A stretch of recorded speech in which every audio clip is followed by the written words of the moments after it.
మొదటి ఏడుపు ఏంటి? పరిశుద్ధత. ఆత్మ విషయము కొరకు ఆత్మలో దుఃఖపడువారు ధన్యులు అని వాక్యం సెలవిస్తుంది. ఆత్మ కొరకు దుఃఖపడిన స్థితి ఉంటే దేవుని ఎదుట మనము ధన్యులముగా మారుతాం. ఇంకంతకు మించి ఏ ఏడిపైనా మనలను ఆయన ఎదుట ధన్యులుగా చెయ్యలేదు అని వాక్యం చెప్తుంది. కాబట్టి మరెక్కువగా ఈ భయంకరమైన పరిస్థితుల్లో ఈ అంత్య దినాలలో ఎవరి ఆత్మీయ స్థితిని గురించి వారు ఎక్కువగా, అలాగే అనేకుల గురించి, అనేక ఆత్మల గురించి మనం ఎక్కువగా ప్రార్థన చేసే వారంగా ఉండాలి. ఈ దినము ప్రభు మొదటి సమూయేలు గ్రంథము, పరిశుద్ధ గ్రంథములో నుంచి మొదటి సమూయేలు గ్రంథము 6వ అధ్యాయము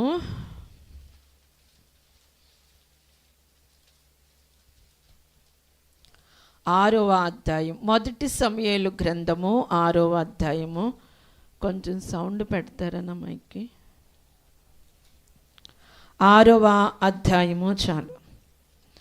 7వ వచనము చదువుదాం. 7, 8 వచనాలు. ప్రతి ఒక్కరు బైబిల్ తెరిచారండి. తెరిచిన ప్రతి ఒక్కరు కూడా వాక్యం చూడండి. చదవమ్మా. కాబట్టి మీరు క్రొత్త బండి ఒకటి చేయించి కాడిమోయని పాడి ఆవులను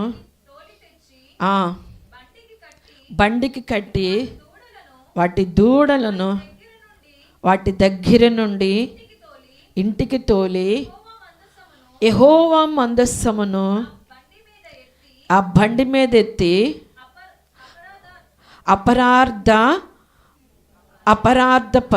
అపరార్థముగా ఆయనకు మీరు అర్పింపవలసిన బంగారపు వస్తువులను దాని ప్రక్కనే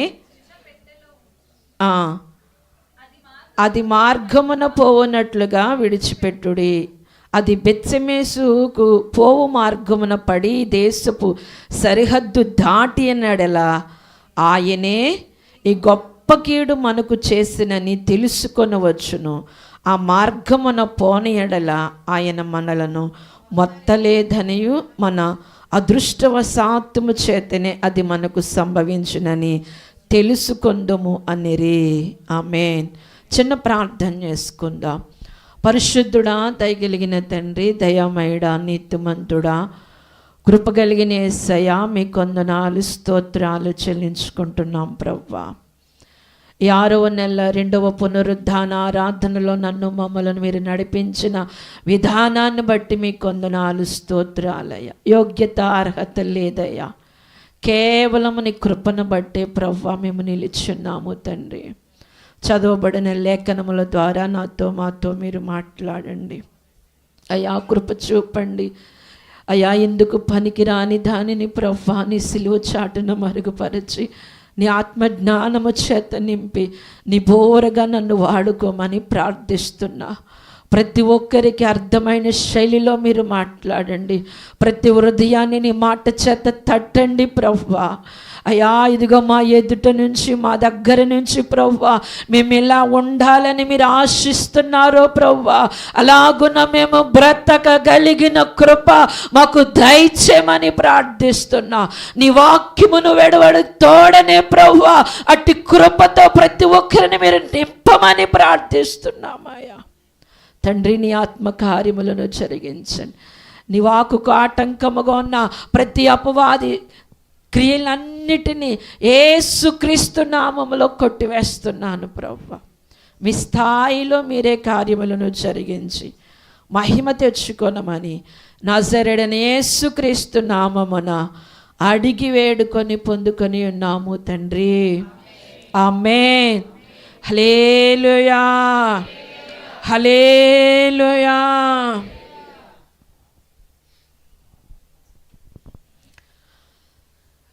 పరిశుద్ధ గ్రంథములో మొదటి సమూయేలు గ్రంథము 6వ అధ్యాయము 7, 8 వచనాలు ఇంకా మనం ఎదుటి చూసుకుంటే ఇక్కడ ఒక సంభవమును గురించి మాట్లాడుతూ దానంతా కూడా పరిశుద్ధాత్మదేవుడు లెక్కించున్నారు. ఏలీ కాలములో ఫిలిష్తీయులు దేవుని మందసమును పట్టుకొని పోయినప్పుడు ఆ మందసం వారి దగ్గర ఉన్నప్పుడు దాని ప్రభావం వలన ఆ దేశంలో ఉన్న గొప్ప విగ్రహములో ఆ మందసం ఎదుట నిలవలేకపోయినాయి. అంతేకాదు ఆ దేశపు సర్దారులు అంటే గొప్పవారు మొదలుకొని చిన్నవారు వరకు ప్రతి ఒక్కరికి కూడా భయంకరమైన గెడ్డలతో భయంకరమైన స్థితులతో మొత్తబడి ఉన్నారు. వారు ఇప్పుడు మన రాష్ట్రం ఉందనుకోండి, ఒక రాష్ట్రంలో అనేక జిల్లాలు ఉంటాయి. అలాగే సర్దార్లు మరి ఆ ఫిలిస్తీన్ల దేశంలో కూడా గాదు, అషాడోదు ఇలా ఒక్కొక్క జిల్లా ఒక్కొక్క గ్రామంలో ఒకరు భయంకరమైన స్థితి నుంచి ఆ ఊరంతా పట్టబడుతున్నప్పుడు, ఆ జిల్లా అంతా పట్టబడుతున్నప్పుడు వారు వేరే చోటకి మందసాన్ని పంపించారు. అలాగున 5 ముఖ్యమైన పట్టణాలు తిరిగినప్పుడు వారు ఆ పట్టణాలు వారందరూ కూడా ప్రభు కార్యమును చేత లేకపోతే ప్రభు మొత్తుట చేత వారు భయంకరమైన స్థితిలోనికి వారు వెళ్ళారు అని దేవుని వాక్యం తెలియచేస్తూ ఉన్నది. అలాంటి మందస్సమును గురించి ఇక్కడ మాట్లాడుతూ అన్యజనులకు అంటున్నారు, ఈ మందస్సం వల్లనే మనకి లాగున జరిగింది, మనము దీని ప్రభావమును మనము తాళలేము. దేవుని ఆ మందస ప్రభావము మన దగ్గర ఉంటే ఇదిగో భయంకరమైన కీడు మనకు జరుగుతుంది. కాబట్టి ఇది మనము ఎత్తుకొని వచ్చాం, ఈయనే మన మీద కోపపడుతున్నాడు అనటానికి ఒక నిర్వచనం, ఒక ఉదాహరణ వారు పెట్టుకొని కొత్త బండి చేయించంట 2 మరి ఏంటండి కాడిమోయని పాడి ఆవులను, అసలు పాడి ఆవులకి ఎక్కడైనా కాడి కడతారండి? అలాంటి వాటిని నిర్ణయించుకొని కొత్త బండి దాని మీద మందస్తమును పెట్టి వాటి మీద మోపంటారు, పలానా వారి పొలములోనికి వెళ్ళి తినంగా ఇది ఆగితే ఇది దేవుని మహిమ, లేకపోతే ఈ దేవుడికి అసలు మహిమే లేదని మనం అనుకుందాము అని నోరు లేని జీవుల మీద, అంతేకాదు పాడి ఆవుల మీద వారి విశ్వాసం ఉంచి దేవుని మహిమను వారు తేల్చటానికి అన్యజనులు నిర్ణయించున్నారు. దేవుడు ఈ మాట నా మదిలో పెట్టినప్పుడు దేవుడు ఒకే ఒక మాట పెట్టారు, దేవుని నిబంధన మందసము ప్రతి ఒక్కరము ఇక్కడ రక్షణ తీసుకున్న ప్రతి ఒక్కరి మీద ఆయన మహిమను ఆయన ఉంచాడు. ఆయన నిబంధన మందసమును మోసేవారముగా ఉన్నాం. నిబంధన మందసములు ఏముంటాయండి? ఏమున్నాయి? ఆజ్ఞల పలకలు, మన్నా గల పాత్ర, అహారోను కర్ర, చిగురించు కర్ర. ఇది ప్రతి ఒక్కరూ మనం మోసేవారంగా, దేవుని ఆజ్ఞకు వ్యతిరేకముగా, దేవుని మాటకు వ్యతిరేకంగా మనము ప్రవర్తించే వారంగా ఉండకూడదు. మరి అహారోను కర్ర వ్యతిరేకతలో, సనుగులలో దేవుడు నేను వారి పక్షమై ఉన్నానని రుజువు చేసుకున్న పరిస్థితి. ఆయన పక్షముగా ఉంటే ఆయన ఫలింప చేస్తాడు అనే పరిస్థితిని మనం మర్చిపోకూడదు. ఆయన పక్షమై మనం ఉండాలి, ఆయనతో మనము నడవాలి అనే విధానముగా మనము ఉండాలి. ఎండిపోయిన జీవితాలుగా మనం ఉండకూడదు. అలాగే మన్నా గల పాత్ర, దేవుని వాక్యము మన్నా. ఆ రోజులు దేవదూతలు మరి దేవుని సన్నిధి నుంచే వారికి, మనుషులైన వారికి దేవుని ఆహారం వారికి వచ్చింది. మనకు కూడా దేవుని ఆహారము. వారు మన్నా తిని చనిపోయిరి, ఇదిగో నన్ను భుజించువాడు ఎన్నడను, ఆయన అనగా వాక్యమే ఆయన ఉన్నది. ఆయనను మనం ఎల్లప్పుడూ భుజించే వారముగా, తీసుకునే వారంగా మనం ఉంటే ఆ మందస్సం మన మీద ఉంది. ఇవన్నీ కూడా మనం మోసే వారంగా ఉండాలి. ఇందో దేనిని దింపేసినా సరే నిన్ను బట్టి దేవుడిని అంటారు కదా, వీరి దేవుడిలో మహిమ లేదు. హల్లెలూయా. ఇక్కడ రక్షణ పొందుకున్న మనం అందరము కూడా దేవుని మందస్సము నీ మీద ఉందండి అనండి, పైకి చేతులు ఎత్తండి. ఎంతమంది రక్షణ పొందారో? దేవుని మందస్సు నీ మీద ఉందా? చెప్పాలి గట్టిగా. ఉందా? మోస్తున్నారా? మరి దేవుడు చెప్తా ఉన్నారు, దేవుని మందసాన్ని మనం ఏం చేయాలి? మోసేవారంగా ఉండాలి. అన్యజనులకి తెలిసింది, ఇదిగో ఈ మందసాన్ని పాత బండి మీద పెట్టకూడదు, ఏదో బండి మీద పెట్టేయచ్చు కదండి. దేవుని మందస్సం మోస్తున్న మనము, మోసే బండిగా ఉంటున్న మనము ఎప్పటికప్పటికే నూతనమైన హృదయమును కలిగి, నూతన ప్రవర్తన కలిగి, నూతన క్రియ కలిగి మనము దేవునిని మోసేవారంగా ఉండాలి. హల్లెలూయా, హల్లెలూయా. నూతన పరచబడాలి. ఆయనలో ఉంటేనే నూతన సృష్టి అని దేవుని వాక్యం సెలవిస్తుంది. ఎప్పటికప్పటికే నూతన పరచబడకపోతే ఆ మందసాన్ని మోసే అర్హత మనం పొందుకోలేం. వారన్నారు, ఒక క్రొత్త బండి చేయించి. అన్యజనులు నీ మీదున్న మహిమను చూస్తున్నారు, అన్యజనులు నీ మీదున్న మందసాన్ని చూస్తున్నారు. అది ఎంత మహిమ కలిగిందో వారికి తెలుసు. కానీ నీ మీద, నీ వైపు చూస్తున్నారు. నువ్వెలా గురికి నడుస్తావా లేదని.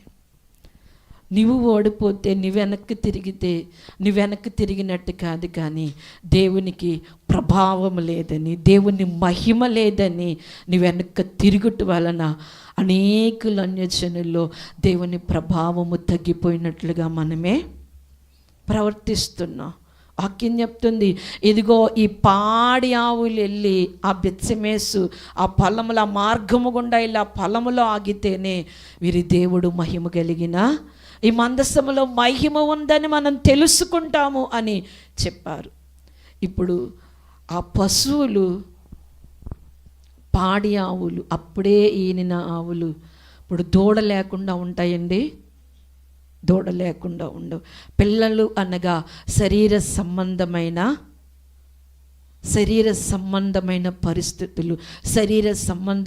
పరిస్థితులు మనల్ని కొన్నిసార్లు వెనక్కి లాగుతూ ఉంటాయి. శరీర సంబంధమైన క్రియలు, శరీర సంబంధమైన ఆశలు, శరీర సంబంధమైన కోరికలు, శరీర సంబంధమైన తుచ్చమైన పనులు ఆయన నిబంధన మందసాన్ని గురి ఎద్దుకు చేర్చకుండా, ఆయన మహిమ కనబడకుండా, ఆయన మహిమ నీ మీద ప్రకాశించకుండా, ఆయన మహిమ అనేకులు నీ ద్వారా చూడలేకుండా శరీర సంబంధమైన క్రియలు ఏం చేస్తాయంట? వెనక్కి లాగడానికి చూస్తాయంట. ఇక్కడ పాడి ఆవులు కన్న దూడలు లేకపోతే అసలు వాటిని అదుపు చేయడమే కష్టం. కానీ శరీర సంబంధమైన ఆ దూడలు అరుస్తూ ఉంటే వాటి అరుపులు వినపడకుండా అవి అరుచుకుంటూ ఏమైంది అంటే, ఇంకా అక్కడ చదివితే 11వ వచనంలో చదవండి.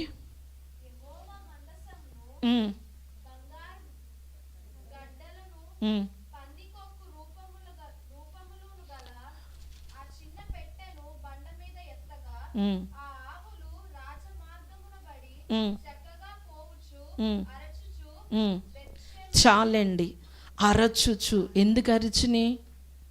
వాటి దూడల శబ్దము అనగా శరీర సంబంధమైన విషయాలు ఇదిగో మాకు మించిపోకూడదు, మించి వాటి శబ్దము నాకు వినపడకూడదు. అరచుటం అంటే ఏంటండి? పశువులు అరుస్తే, ఉదయం లెంగానే పక్షులు అరుస్తే అవి దేవుని స్తుతిస్తున్నాయి. నీ స్తుతి, శరీర సంబంధమైన క్రియలు నీ స్తుతిని ఆపే స్థితి వాటికి. నువ్వు అరవకపోతే, నువ్వు స్తుతించకపోతే శరీర సంబంధమైన క్రియే నీకు కనపడుతుంది. శరీర సంబంధమైన క్రియే ఏం చేస్తాయంటే నిన్ను లాగుతూ ఉంటాయి. ఎప్పుడైతే దేవుని స్తుతించడం, ఎప్పుడైతే దేవునికి ప్రార్థించడం, ఎప్పుడైతే మొర అరిచే విధానమని యొద్ద ఉండదో, ఈ శరీర సంబంధమైన అరుపులు నీకు వినబడితే, ఆ బంధాలు నీకు కనబడితే, ఆ బంధాలు నీకేం చేస్తాయి అంటే వెనక్కు లాగేస్తాయి అని దేవుడు మాట్లాడుతున్నాడు ఈ ఉదయకాల సమయంలో. ఏ అరుపు నిన్ను లాగేస్తుందో, ఏ కోరిక నిన్ను లాగేస్తుందో, ఏ ఆశ నిన్ను లాగేస్తుందో, ఏ శరీర సంబంధమైన బంధాలు నిన్ను లాగేస్తున్నాయో, దేవుని మందసాన్ని మొయ్యకుండా, ఆయన ప్రభావాన్ని, ఆయన మహిమను కనపరచకుండా ఏది లాగేస్తుందో ఒకసారి మధ్యాహ్న కాల సమయంలో పరిశీలన చేసుకో. నువ్వు వెళ్ళవలసిన మార్గం వేరే. నువ్వు వెళ్ళవలసిన మార్గంలో వెళితే దేవుని మహిమ అనేకులు చూస్తారు. వారంట ఆ పొలములోనికి వెళ్ళి ఆగినప్పుడు, ఆ పొలములో ఆ మందసాన్ని తెరిచినప్పుడంట ఆ ప్రభావం ద్వారా 50 మంది అక్కడ అది ఫిలిష్తీయులు సర్దారులు చూసి, వారు చూసి వెనక్కి వెళ్ళారు. అమ్మో, ఈ మహిమ, ఈ మందసము మహిమ కలిగింది. అప్పటి వరకు దానిని వారు వెంబడించారు. వెంబడిస్తూ ఉంటాయి అపవాది క్రియలు, లోకం వెంబడిస్తూ ఉంటుంది, లోక పోకట్టె వెంబడిస్తూ ఉంటుంది. ఫిలిష్తీయులు అనగా సాదృశ్యం ఏంటండి? లోకము, లోక ఆశ, లోక పోకట సమస్తమును కూడా మనల్ని వెంబడిస్తూ ఉంటుంది. అది విడిచిపోదు. కానీ వాటి వైపు చూడకుండా మన మీదున్న ప్రభావము లోకము చూసి మనల్ని విడిచిపోయినట్లుగా మనమున మార్గమును పడి నువ్వు స్తుతిస్తూ, ఆయనను ఆరాధిస్తూ, ఆయనను ఘనపరుస్తూ పోవలసిన వారమే తప్ప, ఇదిగో లేగదోడలు అరుస్తున్నాయి, ఆ బంధము నన్ను వెనక్కి లాగేస్తున్నాను, నువ్వు వెనక్కి లాగేవనుకో నువ్వు ఓడిపోయినట్లు కాదు. నిన్ను బట్టి, నన్ను బట్టి సర్వశక్తి కలిగిన దేవుడు ఓడిపోయినట్లు. హల్లెలూయా, హల్లెలూయా. ఆ నోరు లేని జీవులు, ఆ పశువులు దేవుడు ఓడిపోవటానికి ఎక్కడా లోబడలేదండి. అంతకంటే ఎక్కువ కృప పొందుకున్నాగా అయ్యగారు రాశారు. పక్షుల కంటే శ్రేష్టమైన వారిని, ఆ పక్షులకి, ఆ జంతువులు లేనికి కృప మాకు ఇచ్చేవు అని రాశారు. అంత కృప పొందుకున్న మనము ఎలాగున ప్రవర్తిస్తున్నాం? ఇంకా మందస్సము నీ మీద ఉంది, వెనక్కి రిటర్న్ అయ్యేవేమో, నువ్వు వెళ్ళవలసిన మార్గంలో వెళ్లకుండా దేవుని మందస్సం ఇంకా నీ మీదే ఉంది, ఇంకా దింపబడలేదు. ఈ ఉదయకాల సమయంలో ప్రభు నీతో మాట్లాడుతున్నారు. మరలా నువ్వు నడవలసిన మార్గంలో నడిస్తే ఆ మహిమను కనపరుచున్నట్లుగా ప్రభు చేయగలిగిన సమర్థుడు. అక్కడ అరుచుకుంటూ ఆ మందసాన్ని అవి దింపకుండా ఎక్కడ ఆగాలో అక్కడికి వెళ్ళి ఆగిని. అంతేకాదు, ఇంకా 14వ వచనంలో మనం చూద్దాం, చూడండి. ఆ బండి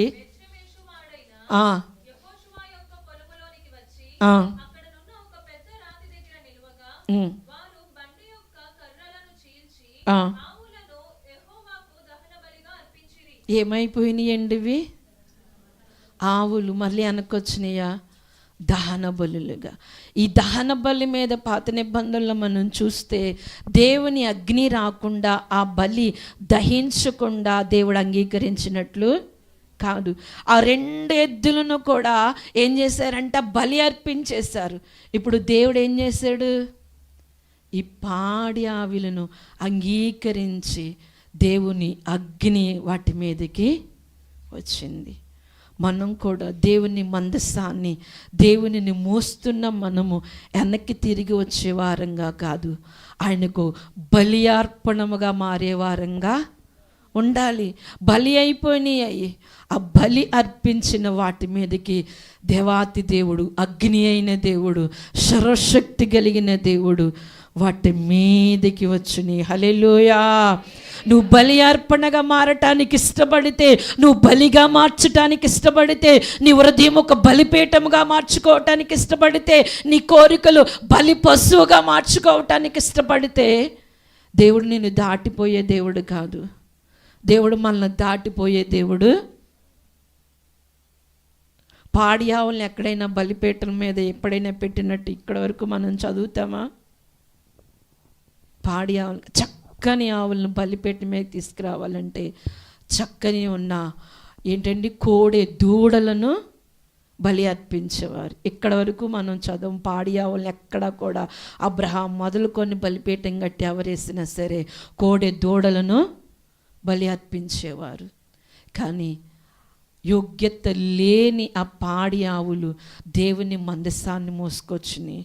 ఏ శరీర సంబంధమైన వాటికి వెనక్కి తిరగకుండా వెళ్ళవలసిన గమ్యానికి వెళ్ళినాయి. కాబట్టి దేవాతి దేవుడు వాటి చేసిన నిర్ణయము, అవి నడిచిన మార్గాన్ని బట్టి దేవాతి దేవుడు అది యోగ్యత లేకపోయినా, అర్హత లేకపోయినా అటు మీదకి దేవుడు దిగి వచ్చాడు. హల్లెలూయా, హల్లెలూయా. మన బ్రతుకులకు కూడా మనం యోగ్యత లేని వారమే, అర్హత లేని వారమే. కానీ నువ్వు ఆయన కొరకు బ్రతకగలిగితే, ఆయన కొరకు నువ్వు నడవగలిగితే, ఆయన మార్గమును జీవించటానికి ఇష్టపడితే, దేవాతి దేవుడు మన మీదకి రావటానికి మనం యోగ్యులమండి. కానీ ఆయన దిగి వచ్చి ప్రేమామయుడై ఉన్నాడని వాక్యం చెప్తుంది. హల్లెలూయా, హల్లెలూయా. నువ్వు ఓడిపోతే నువ్వు ఓడిపోయినట్లు కాదు, నీ దేవుడు ఓడిపోయినట్లు. ఆయన ఓటమి ఎరగని దేవుడు. ఆ ఓటమి ఎరగని దేవుని నీ శరీరాశలు, నీ శరీర కోరికలతో వేరే వేరే రంకులు వేరే వేరే ఏయో విని నీ దేవుణ్ణి ఓటమి పాలు చేస్తున్నావు. దావీదు గొల్యాతు దగ్గర ఓడిపోతే దావీదు ఒక్కడే ఓడిపోయినట్టండి? ఇశ్రాయేలులందరూ కూడా ఓడిపోయినట్లే. దేవుని వాక్యం తెలియచేస్తుంది. ఏ స్థితిలో మనం మందసాన్ని మోస్తున్నాం? ఇంకా మందసాన్ని నీ మీదే ఉండి నువ్వు వెనక్కి తిరిగిన పరిస్థితుల్లో ఉన్నావేమో, మార్గమును తప్పిన పరిస్థితుల్లో ఉన్నావేమో. ప్రభు ఉదయకాల సమయంలో మాట్లాడుతున్నాడు. ఆయన మందసాన్ని నీ మీద నుంచి తీయలేదు, ఆయన కృప నీ మీద నుంచి తీసివేయలేదు, ఆయన మహిమ నీ మీద నుంచి తీసివేయలేదు, ఇంక నువ్వు ఉంచాడు. నువ్వు మార్గమును రిటర్న్ చేసుకోగలిగితే ఆయన నీ మీదకి వచ్చి నీలోనే ఉండి నీతో నివసించాలని ఆయన ఆశపడుతున్నాడు. హల్లెలూయా, హల్లెలూయా. రక్షణ పొందిన మన జీవితాల్లో ఏ స్థితిలో అయినా వెనక్కి తిరిగిన వారంగా ఉన్నామేమో ఒకసారి ఆలోచించండి. ప్రభు మాట్లాడుతున్నారు ఒకే ఒక మాట, వెనక్కి తిరిగి ఉన్న నీ మీద మందస్సం ఉంది, ఇంకా ఆయన మందస్సమును తీయలేదు. సరైన మార్గమును చూసి తిరగలిగితే ఆయన మహిమ ప్రత్యక్షమవుతుంది. ఆయన మహిమ ప్రత్యక్షం అవ్వకపోతే నిన్ను బట్టి నీ దేవుడు ఓడిపోనట్టే. అనేక అన్యజనుల ఎదుట ఆయన అవమానము పరచబడినట్లే దేవుని వాక్యము సెలవిస్తుంది. ఆయనను మోసి వెనక్కి తిరిగి వచ్చేస్తే చాలండి, వాటికి అంతవరకునే వాటికి పని. మరలా ఆ బండి అక్కడ దించేస్తే మళ్ళీ వెనక్కి తిరిగి వచ్చేసి అక్కడ వేటిని కూడా వారు ఎవరు కూడా వాటిని కట్టులేదు, వెళ్ళి అలా నిలబడిపోయినాయి అంతే. కట్టారని అక్కడ ఎక్కడైనా వాక్యం ఉందా?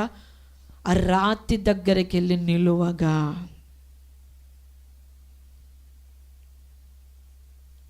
నిలిచి ఉండే అనుభవాల్లో ఉంటే దేవుడు మనతో ఉంటారు. అవి నిలిచి ఉన్నాయి.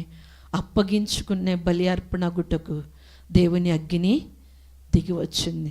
ఇస్సాకు బలిపీఠం మీదకి ఎక్కుటకు ఆయన నిలిచి ఉన్నాడు. ఇస్సాకుకు తెలిసింది బలి ఎవరో కాదు, నేనే, నా తండ్రి నన్నే బలివ్వబోతున్నాడు అని ఇస్సాకుకు తెలిసింది. విధేయుడైపోయాడు.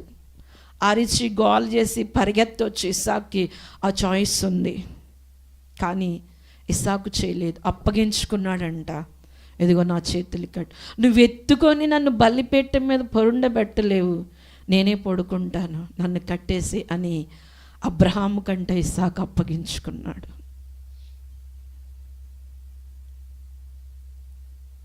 ఆయన దిగి వచ్చేసాడు ఇస్సాకు కొరకు. హల్లెలూయా, హల్లెలూయా.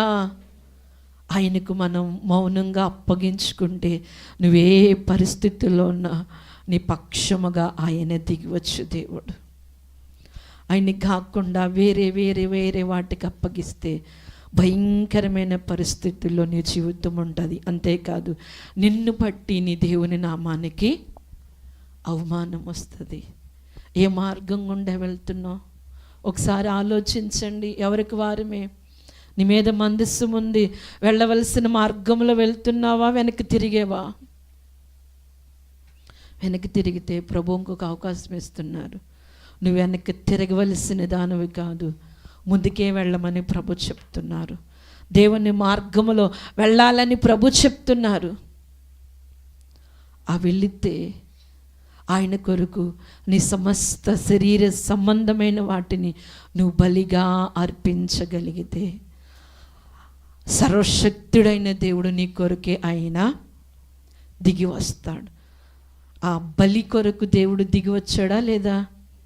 అగ్నిగా దిగి వచ్చాడు. అగ్ని దిగి వచ్చిందంటే దేవుడు అంగీకరించినట్లు. దేవుడు ఆ బలిని వాటిని అంగీకరించకపోతే అగ్ని దిగి రాదు. అగ్ని దిగి రాకపోతే ఆ బలిపీట ఏమవుతుందండి? కంపు కొడుతుంది. ఆ బలి పశువు కంపు కొడుతుంది.